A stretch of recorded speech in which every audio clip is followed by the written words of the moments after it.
வணக்கம். மக்கள் நலனில் என்றும் அக்கறையுடன் உங்கள் வர்ம ஆசான் என் கண்ணன். இன்றைய பதிவு முகப்பரு. எல்லாருக்குமே பருவ வயசுல வந்துட்டு போயிருச்சுன்னா எந்த தொல்லையுமே கிடையாது. சில பேர் உமிழ்நீர் தொட்டு வைப்பாங்க, சில பேர் மருந்து போடுவாங்க, அதை எல்லாமே சரியாயிரும். சில பேருக்கு என்ன பண்ணாலும் இந்த பருக்களானது போகவே போகாது. அந்த பருக்கு நம்ம ஆளுங்க பேர் வச்சிருது விஷப்பரு. இந்த விஷப்பரு ஆனது என்ன செய்ய, முகத்துல புள்ளியா எப்படி அம்மியில கொத்துனா எப்படி இருக்கும், அதே மாதிரி இந்த முகத்தை அப்படியே ஓட்டையா ஆக்கிரும். இல்லைன்னா அம்மா தழும்பு வந்துச்சுன்னா எப்படி இருக்குமோ அதே மாதிரி ஆக்கி விட்டுரும். சரி, இதுக்கு ஈஸியா நம்ம என்ன செய்யலாம் அப்படின்னா, ஒண்ணுமே கிடையாது.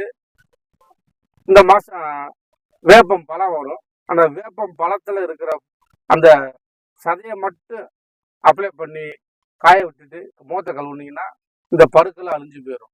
சரி, இது பண்ணி எனக்கு பரு போகலை அப்படின்னா நம்மகிட்ட வாங்க. 3 நாள் நான் உங்களுக்கு மருந்து கொடுப்பேன். வெளி உபயோகம், மேலே தோலுக்கு மேலே அப்ளை பண்ணுறது. அப்ளை பண்ணால் 3 நாளாக அந்த பரு கொட்டிடும். திருப்பி ஆயுசுக்குமே அந்த பரு வராமல் செஞ்சிருவோம். நன்றி, வணக்கம்.